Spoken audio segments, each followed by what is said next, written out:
Welcome back to the Leadership Signal Experience. I'm Leanne Bucaro, my business partner, Alan McLaren.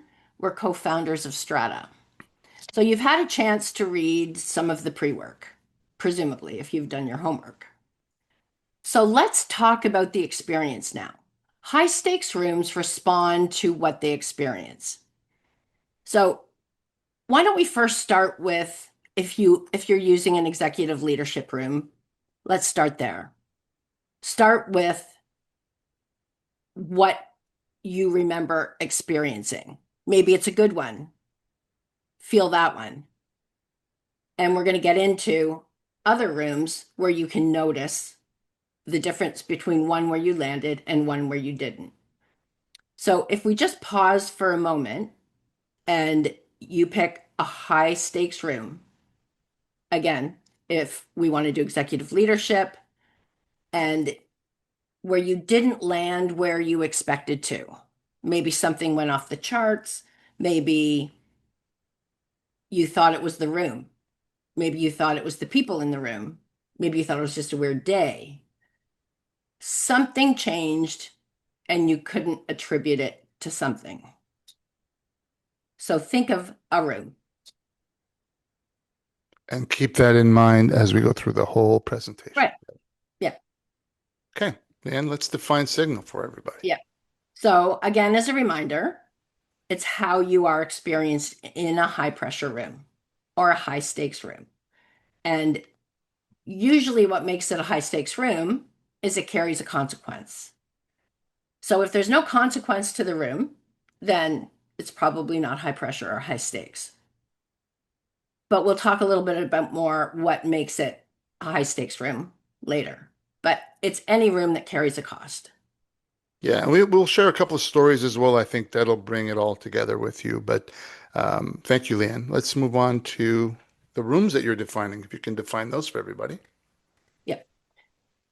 So maybe you have a board executive team, which we've talked about. Might be an investor room or a customer room when you're in on a customer call. Public visibility, which could be digital, could be podcast, could be traditional media, anywhere. It could be speaking, anywhere that is out in the public and you have visibility. It could be family. You could have a family office or a legacy company that you're running and your family is your board. Any room where there is a consequence to not landing the way you're supposed to can be considered a room that carries consequence. So, any room where you need to shape trust, alignment, get momentum on what you're speaking about could be a room that carries the cost or consequence. So Leanne described the experience that the room has versus your intent. I don't know a leader on the planet that doesn't have a positive intent when they go into a meeting or they go into any experience at all. So we know our intentions are always good, but as humans, sometimes we don't always land the way we want. And when you think about the three words that kind of start these sentences, clarity, conviction, and thoroughness, wouldn't that kind of feel really good? Right? It would feel, oh my God, I have clarity, I have conviction, I have thoroughness. That was a good meeting. Just remember this, your intent might be clarity, but they might receive it as being forceful.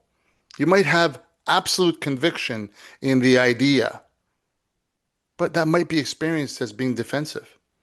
You could be incredibly thorough. That might be experienced as uncertainty. So when we have humans and we're communicating with humans, you have to remember this thing. Their experience is really matching up to your intent when it works well, but it doesn't always work well. And we're going to talk about why that happens in a bit. But just remember, those things like clarity, conviction, and thoroughness are not always positive when you're not landing. And so those common intention gaps, if we really think about this, we talked about clarity, we talked about it being potentially forceful, or conviction being landing as defensiveness, thoroughness as uncertainty. Directness can be threat. Have you ever been at a meeting where you go, okay, guys, here's where we're going. That's okay. You're a leader. You can do what the heck you want, but they might see that as a threat. And when people feel threatened, what do? They kind of shut down or they attack, right? Humans do really interesting things. Your confidence might come over as controlling. Your preparation might come over as over explaining. We're going to talk about these things, and Leanne, we're going to use a word like distortions, so you'll get an understanding of what that terminology is. But just understand that those 6 words on the left-hand side seem to be pretty good as a leader, but they don't always land the way you intend. And that's what we want to share with you today. So, Leanne, So let's go inside the room. So you're in your high stakes room, whichever one you've chosen, and you have all the things. You have the perfect strategy, you have the perfect presentation, you have your FAQs, you know what you're doing. The information for you, very clear the direction, and very clear the decision you would like to come out of the room. Somebody walks in late, somebody's checking their phone. Somebody asks you a question about how do you see this? Or I don't really see how we get here based on the strategy. The, the three things that happen in a high stakes room with a leader is a threat to identity, credibility, and authority. And that can come in as a threat to authority by somebody coming in late. These are real situations. A CEO, someone comes in late, they look at it as disrespectful. And if it's someone that is on your executive leadership team, it's they're disrespecting you. Because if in this situation, if they had been respectful of your authority, they would have been on time. So something happens to your nervous system when there is a threat to identity, credibility, and authority. And it happens at a level that is not visible. And so all of the different situations that are probably in the millions are really anything that you have developed autopilot to deal with. And that is where you can over explain, you can go quiet, you can go into command. But Alan, did you have I sorry. I did. Yeah, I wanted to share a story, and Leanne started to talk about autopilot. So I'll share a story where my both my authority and credibility were attacked in a meeting, and how I went into autopilot. And it was before we started doing this work, and before I knew Leanne, well, in this way, we'll say.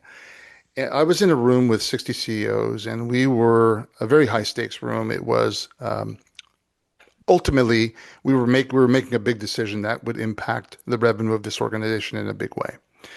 And I was sent there as representation of the organization, and the presentation was going beautifully. Everybody was excited, asking great questions. I was feeling, just so good about the outcomes that were going to happen. And then something shifted. Somebody started yelling at me, screaming at me at the top of their lungs. Now, you don't know me, so you don't know that I don't like when people yell at me. Never have, still don't like it today, but I've learned how to deal with it because I've worked with Leanne on fixing that. But when that gentleman started yelling at me, I went into what I thought was the right move at the time, which was getting into command mode and just taking over that room and saying, "Dude, you are not going to take this room over." And so I started yelling back. I started screaming back. I threw him out of the room, and I thought I did well. So now let's fast forward to a conversation I had with Leanne. So she took me through the work that we do and started to ask me questions about that particular session. So I described it. And as I'm describing it to you now, I'm feeling it right here in my chest. I am actually back in that room from 15 years ago. And she asked me a very simple question. Was he really yelling at you, Alan? I said, well, he was angry. I said, no, was he yelling at you? I don't know. He was yelling at the organization and you were just a representative of it. I said, oh, so helping me reframe how I thought about it, and then asked me a number of other questions that got me to see the situation differently, and then gave me some tools. I'll let Leanne explain that a little bit later on to actually deal with that. So in future, when I'm now in a situation where someone yells at me, my nervous system doesn't react the way it did back then because I've now been, we'll use the word calibrated, to actually get to a place where I see that differently. So handling that today, my reaction would be, I'm really sorry you're feeling that way. This must be very frustrating for you. And I would answer it in a very calm, measured way. The room would experience calm. I would be calm, and that gentleman would have calmed down very quickly. But I escalated it by my reaction. Right, Yeah, and Leanne? I mean, maybe he would have, maybe he wouldn't have. We don't know, but certainly the room would have had a different experience. And I think the misconception of not being aware of what the room is experiencing because you are under threat, when that happens, you are not aware of your autopilot running. Correct. And so Alan's perspective until we calibrated was that sometimes you just have to go into command mode. And I said, tell me about that. Because I couldn't actually think of a time when it was good to go into command mode. And so that's when we started to have the conversation about the autopilot that was running. Now, having said that, autopilot, every human on earth runs autopilot. Every human, especially leaders. The difference is not every human is in high stakes rooms that carry the cost the same as leaders of companies. So when autopilot runs, and specifically there is a threat to authority, credibility, and identity, and that happens, the pressure rises in the room. So whatever the trigger is, so for Alan, it was somebody yelling at him, his autopilot runs. And this is what happens to his nervous system. So it's a somatic level nervous system reaction that is not controllable because of the autopilot. The room feels it before words. So it does not matter what you say.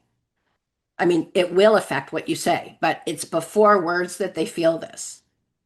But because you are inside this event of autopilot that's happening, you're not really understanding what the room is experiencing.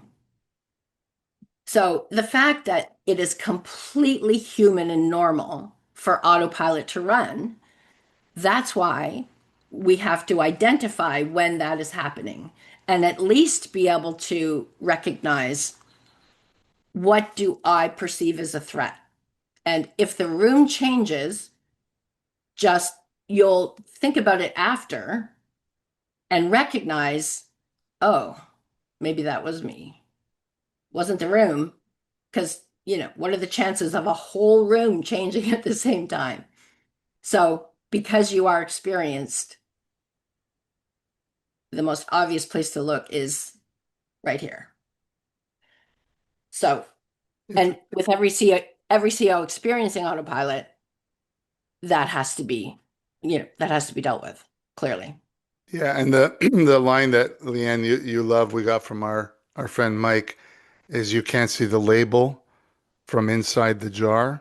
So when you're at the front of that room, and we're using rooms as a metaphor, it could be anything, right? It could be a one-on-one, it could be one-on-three. It doesn't have to be anything that pressure can kick in to do.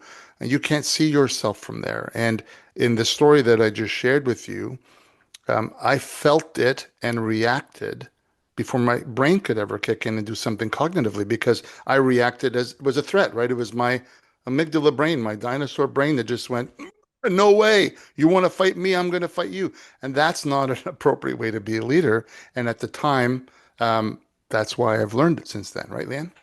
Yes, and it is the fight, flight, or stay, and that is when the autopilot gets formed. So, and every version of that, when the autopilot runs, there's new versions of that same autopilot running when a similar kind of threat comes in, because our nervous systems compared to our brains are a little bit dumb. So they just go with what the brain says. What the brain identifies as something that feels similar. Yeah. And so here, run this autopilot. That's kind of the easy way to explain it. Yeah, I think it's a great way to do it. And what I learned after working with Leanne is I saw many things that attacked my credibility, authority, and identity as disrespect. There was a bit of a theme there for me that, oh, why am I seeing it that? Why am I doing that? So that awareness, which is the first step we're trying to get you to be, well, obviously we're not taking you to actual correction and calibration today. We can't do that virtually and cognitively. But that's what I learned. The biggest learning and awareness was, what are those things causing me disrespect? And there was a thread there. And that's what I learned in working with Leanne. So pressurizing, trigger activates, autopilot came on, and then my signal in that case distorted. And I would love you to think about situations where that happened to you. Remember, Leanne asked you to think about a room. We identified the different rooms. You've all experienced this. There's not a CEO on the planet that hasn't experienced it, but maybe we haven't named it yet. And we're hoping you can name it, but name the feeling you had. I had that feeling and now I can name the feeling, ergo, that's the first step in getting us to a better place. Does that make sense, Yeah, Leanne? yeah, absolutely. And if you can name the feeling, if you have a room in the past that you can actually remember, if you think about that, you'll probably remember. If you can remember, then, or if you don't, then one going forward is because it's so common, you might be having a lot of little misfires even in one-on-ones. But just start to recognize when you have one of those three areas potentially under threat because they can come in a big way or a little way. And think about where you're feeling it in your body also, because that will take you back to the memory of the moment things changed. If you have a body memory of where something shifted in your body, that tells you something shifted in the room.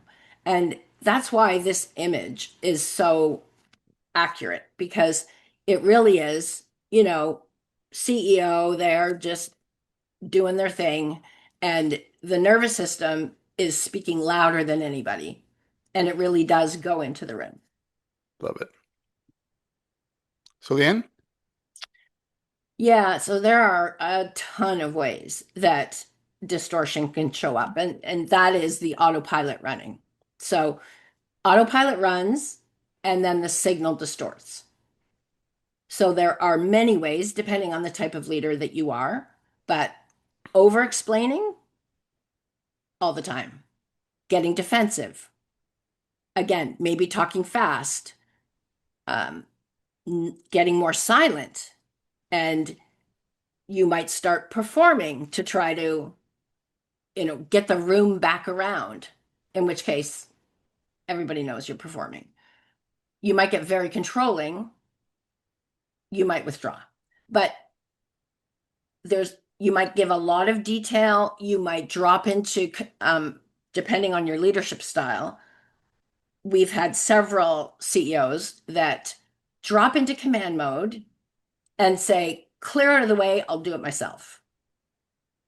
So that's a pretty good sign that you have a distortion somewhere. If you've ever said that, actually, because leaders shouldn't be get out of my way, I'll do it myself, because they lose altitude, they're looking at things, strategy from the wrong perspective.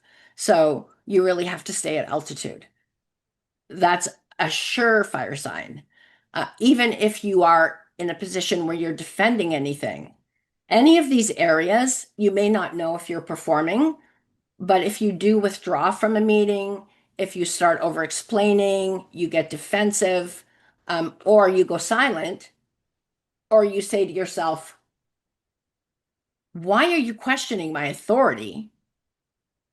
That tells you a lot also, because that's really a surefire way that if you ever think, I have the resume to prove it, like it's my company, those are all signs that you're running autopilot. And what's interesting is you can land, let's say that we identify, 10 or 12 rooms that you're in, and three or four of them are really high pressure. You can land in two or three of them. Ease all the time. You could be, oh my God, I'm so good. And all of a sudden, for example, you go into a room where you're raising money now, and that's a new thing for you, or an M&A, you're getting bought by somebody, right? Very few people have more than one exit. Now you're in a new experience, and now why are they attacking my baby? Why are they challenging every assumption? Well, what happens is your body feels that first, and that's when your reactions start, right?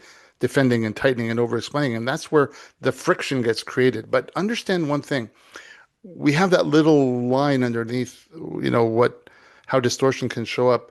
We're not asking you to diagnose yourself or others. We're asking you to observe it. Be very important that diagnosing is requires a little bit of structure and process to do, and it's part of the work that we do. But really, just understand when you're feeling some of these things, the room felt it before you actually thought about it cognitively. That's what we're going to get you to realize is be aware that people are watching, but more importantly, they're feeling. And that's what we're going to share next. Leanne, anything to add there? And yeah, also, if you can't think of a room where you maybe ran autopilot, look at it the other way. What room have you been in that you felt the room shift? That the person at the front was distorted, over explained, went into command mode. You didn't, you were like, what's going on here? Why did they just like, why are they upset? Why are they angry? And because that you can also feel it from being in the room. So it's just really to help you start to identify what is happening when autopilot runs and the fact that any leader is experienced. And so the room is experiencing it, and the nervous system is the main part of the experience. So when things are calm and you're in a clear signal, if any of these things start to happen, whether you're on one side of the table or at the front, you can guarantee that's autopilot. So, as Leanne was saying, the room is dictating what's happening after they're getting the interactions from you, but you're always asking a couple of core questions. And you're doing this subconsciously. This isn't a cognitive, oh, is he or she safe to follow? This is what you are feeling in a room. Is this leader safe to follow? And should I align, resist, wait, or leave? And I want you to think about yourselves. Leanne put you inside that room, excuse me, as a participant. These are the questions you are asking without even realizing you're asking.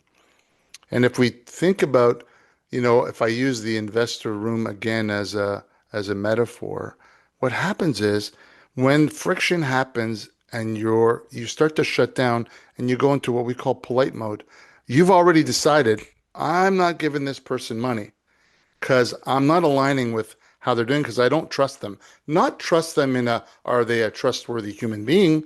I'm not trusting them with my money because they're not answering the questions. They're getting very defensive and over explaining. And I'm kind of going, I'm going to give them $10 million of my money and they can't handle that question. That's the real world that we're talking about. So remember, these are the things the room is asking. So what we'd like you to do as you think about those rooms is reflect on the question. When was the first sign in the room that you were not landing? So in my case, the sign came pretty quick. Everything was going great. And then bang, the room changed based on the interaction of that person. Uncontrollable, didn't know there was a problem. And again, my reaction was inappropriate based on what I knew back then. It was appropriate. It's not appropriate. And now there's a better way to deal with it. So think about those times that you've had that situation. And now let's think about as you're reflecting forward how that'll help you. Anything to add, Leanne? Yeah, I mean, there's so many ways that that can happen too. But um, just another example, if we're talking about, because I think it would be good maybe to use executive leadership team because that's a very Yeah. common one that we've suggested that most everybody has an executive leadership team. So if you are presenting, let's say you're presenting strategy, the go forward strategy, or you're dealing with an issue that comes up, whatever it is, and one of your executive team members has a strong opinion and they talk over you and you're not done setting the stage yet, that can trigger autopilot. That can actually shut the whole leadership team down because if that's if you look at that as a threat to authority, then all of a sudden you're distorted, you're running autopilot, and the rest of the executive team is like, what's going on here? So you get decision drag. People are slow to actually get on board if you're presenting a strategy. And so just think about what happens in those rooms. And, sometimes as CEOs, we look at that as, oh, that's just that person's personality, or they're rude. But how the question is, how are we reacting to it? Because if we are reacting to, even if it's the eye roll, we're not, we're still, it's an autopilot. Because if we're saying, like, why are they always interrupting me? Instead of just finding out why, I mean, example. So maybe that particular executive is neurodivergent and that's how their brain works. They have to get it out of their head.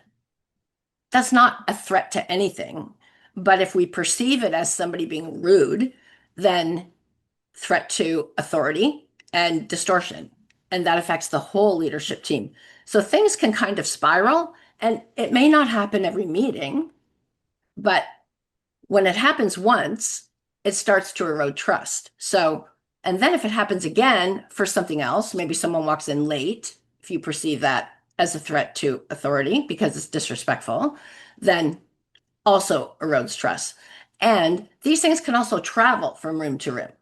So we have to remember that just because we're in an executive leadership team meeting, when we speak to employees or potential investors, customers, any of those things can trigger that same autopilot and the room will experience exactly the same way.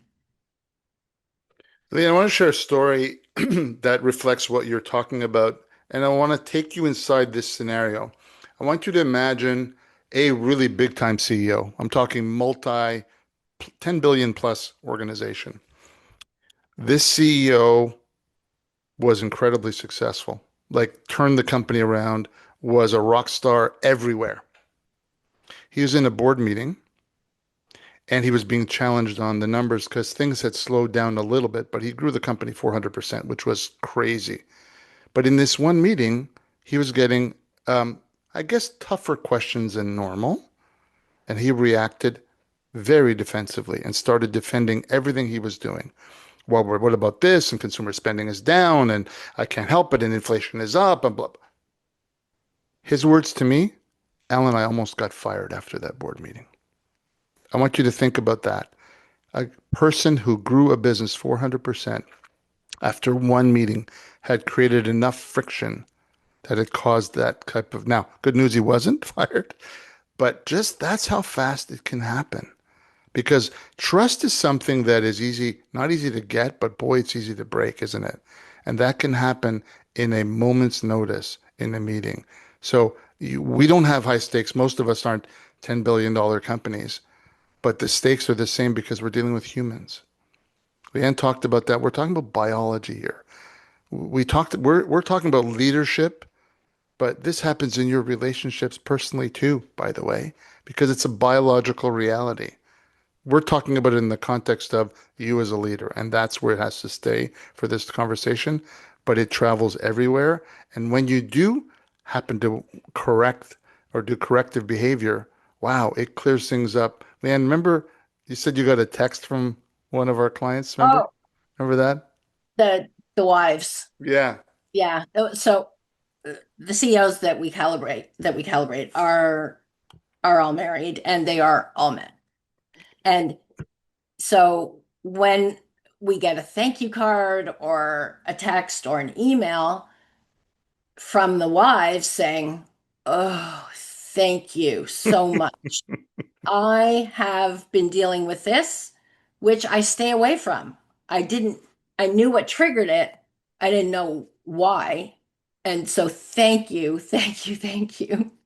And not that the marriage was at risk or anything, but it's one of those things in life that they've just learned to deal with. So if they do happen to trigger it, it's just like, okay, this is predictable the way it reacts, but it does travel. And because we're human and autopilot runs, it runs for all of us. And sometimes people put that to personality or, yeah, wow, they're really like stressed out, high stress, or they have a hair trigger or they rage. One more example, just quickly. So, if you are a visionary CEO and you are entrepreneurial, one of the things that one of the very common things that happens is because you are 2 years ahead, 3 years ahead, as someone who is looking at industry into the future and creating companies that you think will fit the market. When you're talking, so this is a real situation, when you are talking to your team about the vision for the company, quite often the team does not have the experience you do. So if we communicate from the altitude that we're at, which is 2 years in the future, and people question that because they don't see the road, it always becomes a threat to authority because there's this gap of autopilot running because as a visionary, you get a lot of misunderstanding that very quickly runs autopilot into why does everybody question me? Like that's a direct threat to identity, actually, and authority. And the common thing is, oh, this generation, they don't get it. They don't work as hard. They think nothing can be done. They don't want to put themselves on the line. That is so common. So if you are an entrepreneurial CEO that is always, new products even, and you get that a lot, then think about what your reaction is to that when people don't understand. It's usually not that the whole room is a different generation that doesn't get it. It's more so that maybe we're perceiving things as a threat when people don't understand. 100%. Thanks for sharing that. So you say to yourself, okay, well, that's great. I've been doing this all my life this way. Well, let's talk about some of the costs. Now, the costs is something called decision drag. You've heard that before. So why did you think they left with clarity and alignment, but yet the decision took weeks and weeks or maybe months and months longer? We talked about friction, trust friction, side conversations. That happens with you, in front of you, and behind your back. The meetings and meetings that can happen afterwards. I know specific stories of a young CEO that shared with me, Alan, it was great. I thought I had a great meeting. And then I heard that this VP was talking to that VP because they didn't think that they were very clear and they didn't believe what I was telling them. Wait a minute, you left with your intent on clarity and alignment, and they're still having meetings afterwards? What does that do to the decision?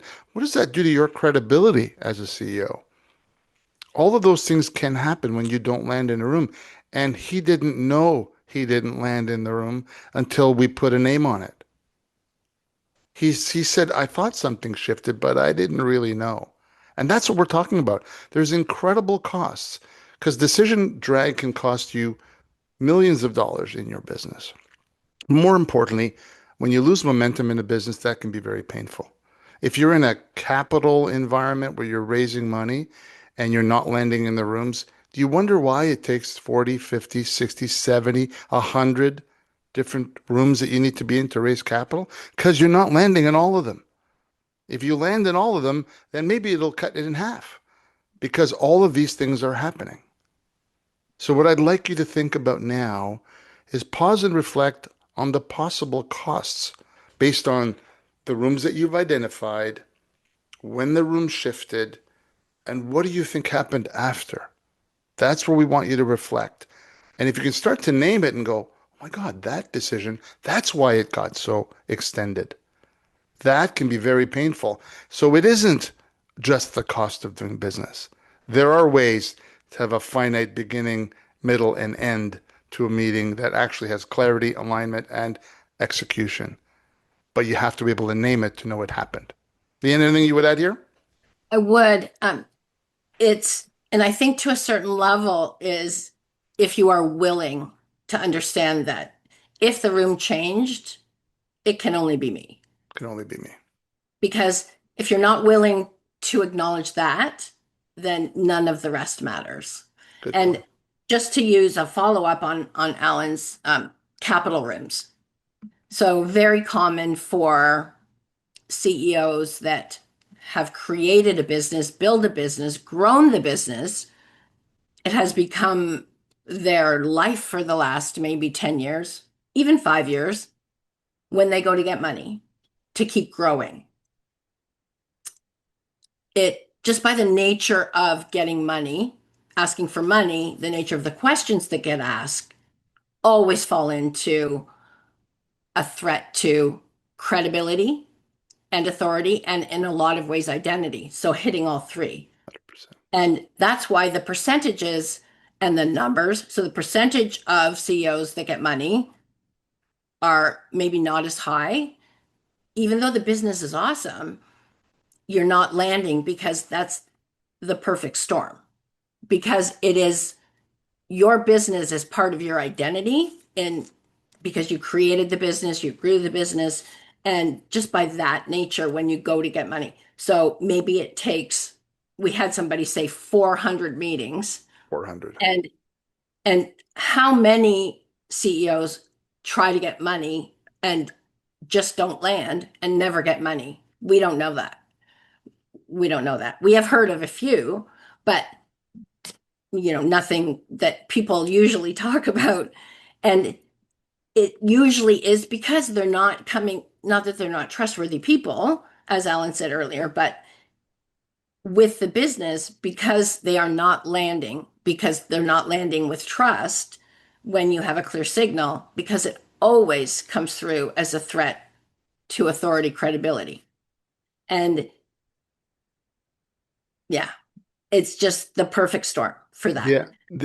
To build on that cost, the other thing that we've noticed as we talk to the CEOs raising money, there are two really big factors. When the CEO is focused on raising money, they're usually 6 to 9 months focused on that. And why is it 6 to 9 months? Because of what we talked about earlier. They're not landing in all the rooms that they have and they build friction. But what are the costs of that? There's two costs, two big costs. Well, three big costs. One is, well, they're not going to be very happy. It's not a fun process raising money. So just leave that. There is the impact on the CEO themselves. The second part is, well, when they're doing that, they take their eye off the ball of their business. And whatever they're raising money at, whatever valuation they might be raising their money at, will likely drop if the revenues drop or the focus drops on the business side. So that's a cost that's real, a direct ROI. And the third one is, well, if it takes you 9 months and you could have raised it in 3 months, now you have 3 or 4 more months to actually build value with the money you have so you get to execute quicker. So start adding all those things up and say, oh my God, if I could do it faster, save me the stress, and I could focus on the business, doesn't everybody win? It does if you land in every room. If you keep doing what you're doing, it's up to 400 rooms, which blew our minds, by the way. We thought the average is 25 to 50. I know a buddy of mine that did 100, and he's a VC, just so you know. So it can get a little crazy, but that's why we love what we do because we know it's correctable. Yeah. And again, all of the costs can be different because it could even be reputation. Even It could better. be reputation to the company, it could be reputation to you personally. It could be decision drag. It could be more meetings. It could be customers taking longer to decide for the Sure. purchase. Like there's so many different variables when you don't land in a room. So really, if you break it, if you, depending on the room that you're in, if it's an executive team meeting room, then it could very well be decision drag. But also in some ways, uh, I guess it could be reputation because it's important for your executive team to for everyone to be aligned Yep. and on board with you. And honestly, they probably have their own autopilot running too. So that's why it's so important for you to land with clarity and trust with your executive team so everyone can be aligned. Because if you aren't, it's very hard for them to be. And I want to reiterate what Leanne said. Many CEOs we talk to always say, "Oh, it's my leadership team." Hmm. And if we can leave you with one message today, and if you don't like the message, then sorry, it's always you. Yep. It's always you. And when you have that attitude of it's always you, then things will get better. I promise you that. But you have to open up your mind. And I don't want to make it. The only statement I'm going to make today is what we've learned is if you're not open to knowing it's you, then you'll never do this work. And it will never change and it'll always be the same. And that's okay if that's what you choose to do. But what we're inviting you to think about today is something a little bit different.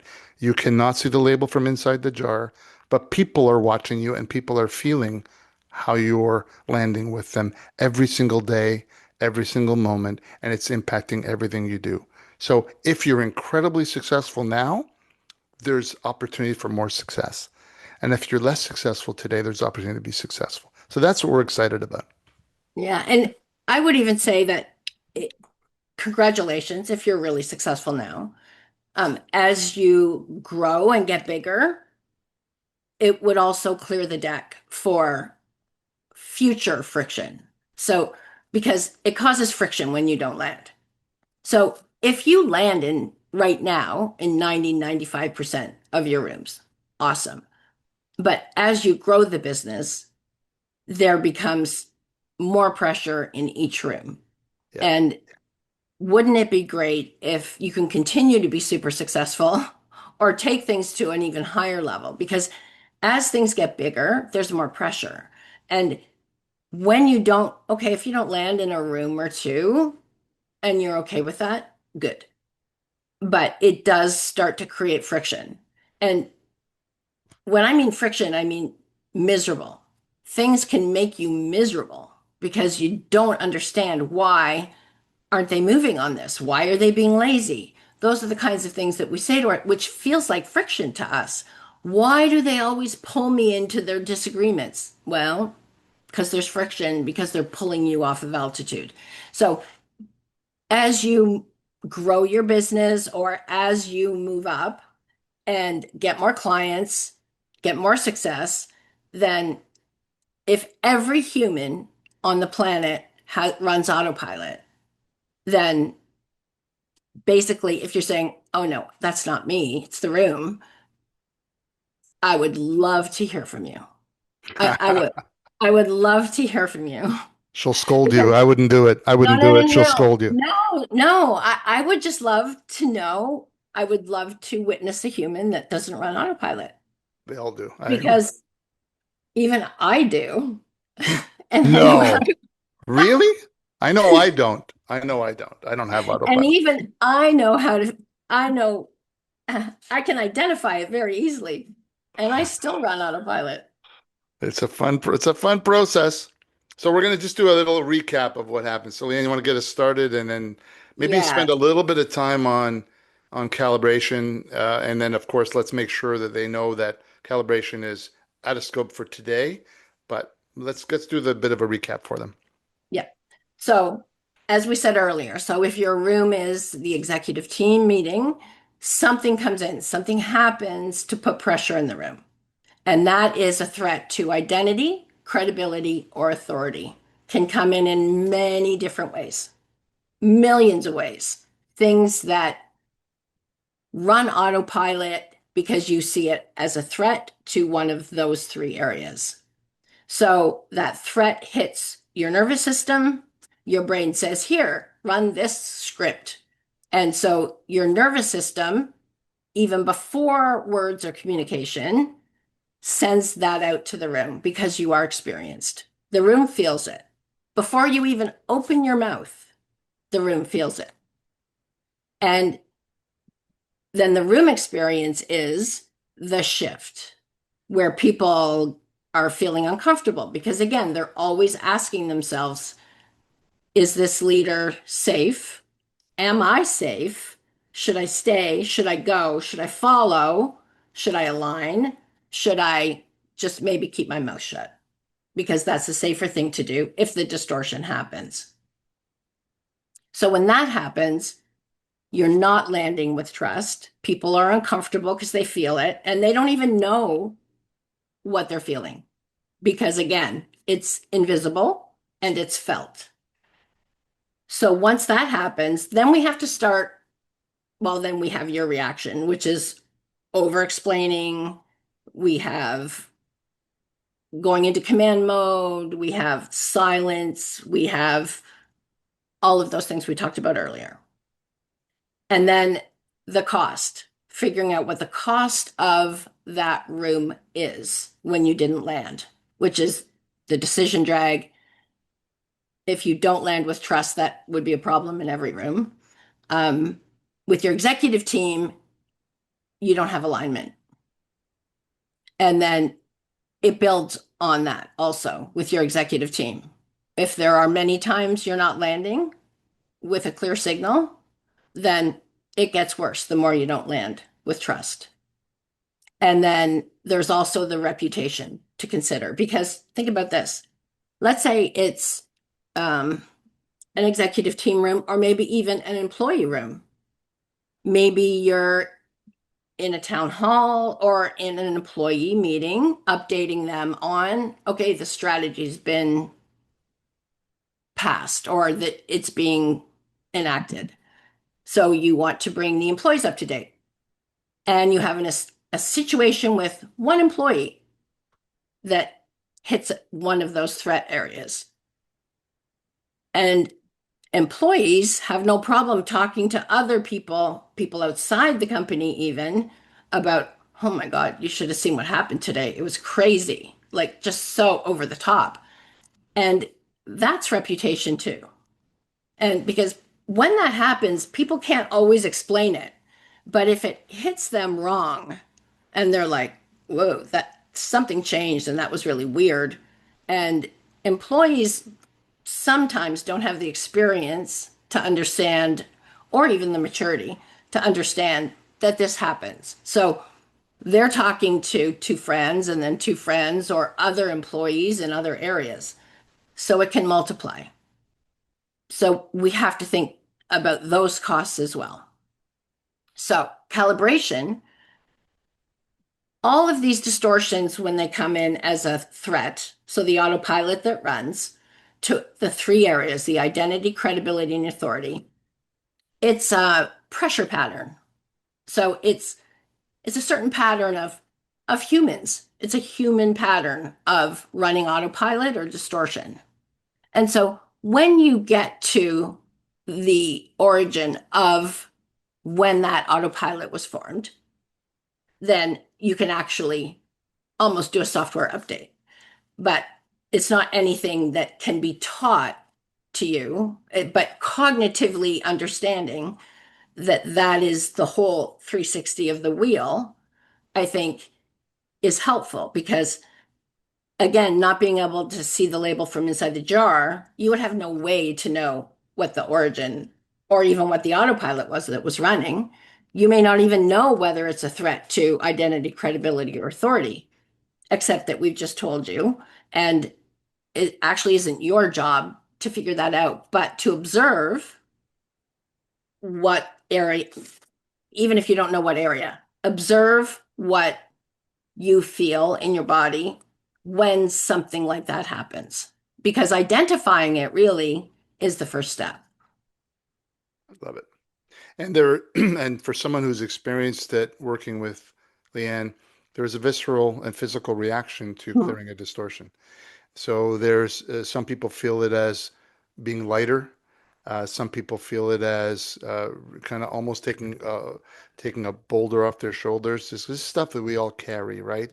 And remember, we're not talking about therapy here. I want to be very, very clear. We're talking about corrective behavior that we have figured out how to work on so that CEOs, leaders can clear their distortions. But once that distortion is cleared, and that also carries positively into other rooms. As we talked about distortions moving into different rooms and autopilot moving in, once you clear a distortion, then as Leanne shared the story about the text from one of the wives, that carried into a personal room. The positive reaction carried into a personal room. So I want you to imagine for a moment if you once you've identified and been through this program, say, okay, now that I figured this out, what would that do for me as a human being to be calmer and more present and more clear and have more alignment in many, many areas of our lives?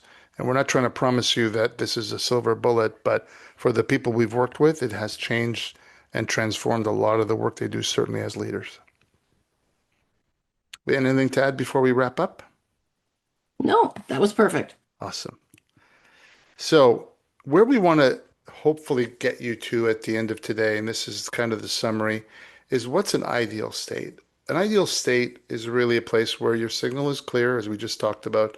You're building trust faster, you're reducing friction, and your decisions just move cleaner. And you know you've experienced all of this in some of the rooms where you go, oh my God, why don't they all land this way? It's because you don't always land that way. So the reality is that's what we're trying to get you to think about that state so that your impact on the room is really to have clarity, but without force, to have conviction with your team, but without them feeling that it's all about what you're saying and how you're saying it. And authority is a thing in leadership, but it should never be used for people feeling a threat.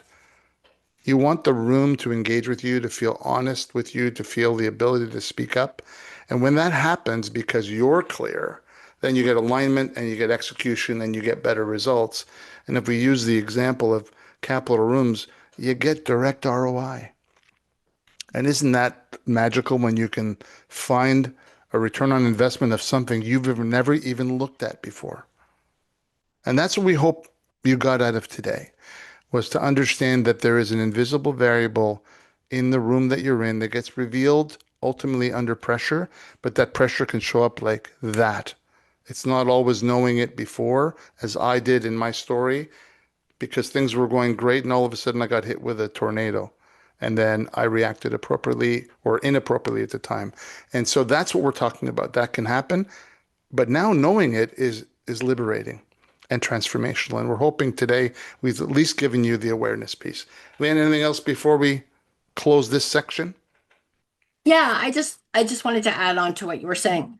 So I think that, I wouldn't want to judge anybody for running autopilot and how they act after that. But I think the responsibility as a leader is the awareness to identify, first of all, that it's us, it's the leader, and then it's how you're being experienced, and then noticing when that happens. Because if you can identify when that is happening, then you can understand the biology and the pressure. And that's just one step that puts you one or two steps ahead of most leaders. Yeah. And we hope that you'll take on the next step because now that you've learned the concepts, we kind of want to prepare you for what's going to happen next. So we have a reflection worksheet that is provided in the pre-work that we talked to you about in the first video. And so all we want you to do there is really, there are 4 different questions in there that you're going to review. And you don't have to answer them all. You don't have to deal with them all.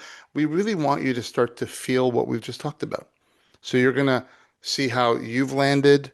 You're going to ask other people to kind of have a look at how you've landed. You're going to observe others, things of that nature.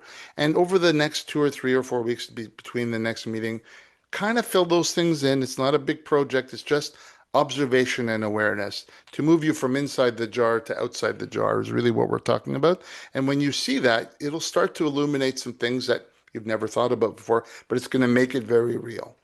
So you can go back to the rooms that you've been in before, or look for this opportunity in the rooms that you're going to be going into either as a participant or leading the room. So in those observations, really, we're going to just have you focus on one high stakes room and journal what shifted. Ask the trusted peer, replay a recent meeting, or identify what trust or friction was built. Again, we don't want you diagnosing. We just want you observing so that awareness has a place to land, which sets up really the conversation in the last meeting you're going to have. And this is where your moderator is going to take over.